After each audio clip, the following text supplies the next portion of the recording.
الحمد لله رب العالمين والصلاة والسلام على خاتم الأنبياء والمرسلين أما بعد فأعوذ بالله من الشيطان الرجيم بسم الله الرحمن الرحيم ولا تقولوا في سبيل الله أموات بل أحياء ولكن لا تشعرون.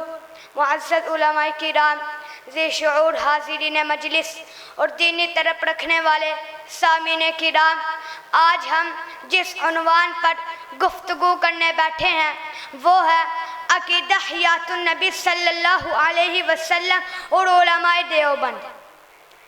یہ وہ عنوان ہے جس کے ہر لفظ پر ایمان کی خوشبو ہے اور جس پر گفتگو کرنا دراصل عقیدتوں کے گلاب کھلانے کے مترادف ہے.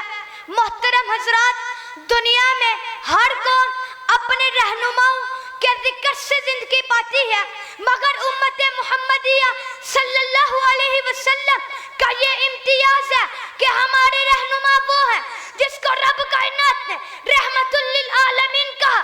ہمارے نبی صلی اللہ علیہ وسلم کہ حیات محض ایک تاریخی واقعہ نہیں بلکہ وہ تو قانون حیات ہے، وہ تو چراغ ہدایت ہے، وہ تو موجب بحر بقا ہے. قرآن کہتا ہے النبی اولا بالمؤمنین من انفسہم، یعنی نبی مومنوں کی جانوں سے زیادہ ان کے قریب اور محبوب ہے. جب نبی صلی اللہ علیہ وسلم کی قربت اور اولویت جان سے بڑھ کر ہے تو بھلا یہ کیسے ممکن ہو کہ وہ مجھ سے منقطع ہو جائے؟ نہیں، وہ آج بھی اپنی قبر انور میں یاد رکھتے ہیں. اہل مجلس، قرآن مجید اعلان کرتا ہے وَلَا تَحْسَبَنَّ الَّذِينَ قُتِلُوا فِي سَبِيلِ اللَّهِ أَمْوَاتًا بَلْ أَحْيَاءٌ عِندَ رَبِّهِمْ يُرْزَقُونَ، یعنی جو اللہ کے نام میں قتل ہو جائے ان کو مردہ مت سمجھو، وہ زندہ ہیں، اپنے رب کے پاس رزق پا رہے ہیں. یہاں سوال اٹھتا ہے جب ایک عام شہید زندہ ہو سکتے ہیں تو وہ تو امام الانبیاء سید الشہداء جن کی ذات ہر شہید کو حیات بخشتی ہے، وہ کیسے مردہ ہو سکتے ہیں؟ حضور کے حیات کا انکار کرنا دراصل ایمان کے اس چراغ کو بجھانے کے مترادف ہے جو کائنات کی تاریخیوں کو منور کرتا ہے. محترم حضرات، یہاں کابر علماء کرام کی علمی اور فکری کاوشوں کا تذکرہ کرنا لازمی ہے. یہ حضرات گویا صحرا میں بارش کے قطرے تھے جنہوں نے ایمان کے پیاسوں کے دل سیراب کیے. حضرت مولانا قاسم نانوتوی رحمت اللہ علیہ نے فرمایا کہ نبی کریم صلی اللہ علیہ وسلم کی حیات امت کے لیے باعث زیادہ ہے اور یہی امت کی روحانی طاقت ہے. حضرت رشید احمد گنگوہی رحمت اللہ علیہ نے لکھا کہ حضور اپنی قبر میں زندہ ہے اور امت کی طرف متوجہ ہے. حضرت خلیل احمد سہارنپوری رحمت اللہ علیہ نے اپنی کتاب براہین قاطعہ میں عقیدہ حیات النبی صلی اللہ علیہ وسلم کو اجماعی قرار دیا.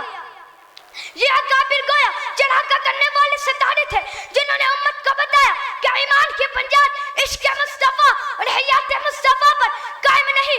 نبی کریم صلی اللہ علیہ وسلم نے فرمایا الانبیاء احیاء فی قبورہم یصلون. دوسری حدیث میں فرمایا من صلی علی عند قبری سمعتہ ومن صلی علی نائما بلغتہ. یہ حدیث گویا چاندی کی کنی ہے جو اندھیروں کو ختم کر دیتی ہے. حیات النبی صلی اللہ علیہ وسلم وہ باد صبا ہے جو ایمان کے گلشن کو ہمیشہ تر و تازہ رکھتی ہے. یہ وہ زمزم حیات ہے جو پیاسوں کی پیاس بجھاتا ہے. یہ وہ شاہ کلید ہے جو امت کے بغات کے دروازے کھولتی ہے.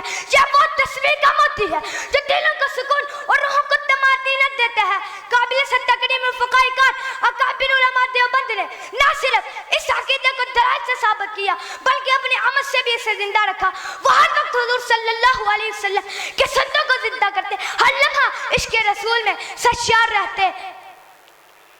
آخر میں عرض کروں گا کہ عقیدہ حیات النبی صلی اللہ علیہ وسلم ایمان کا محور ہے اور اکابر علماء دیوبند اس محور کے محافظ ہیں. آج ہمیں پھر انہی کی طرح عشق و وفا کے ساتھ حضور کی حیات پر ایمان رکھنا ہے. اللہ تعالی ہمیں اکابر علماء دیوبند کی علمی اور روحانی وراثت کو سمجھنے اور اپنانے کی توفیق عطا فرمائے. وآخر دعوانا ان الحمدللہ رب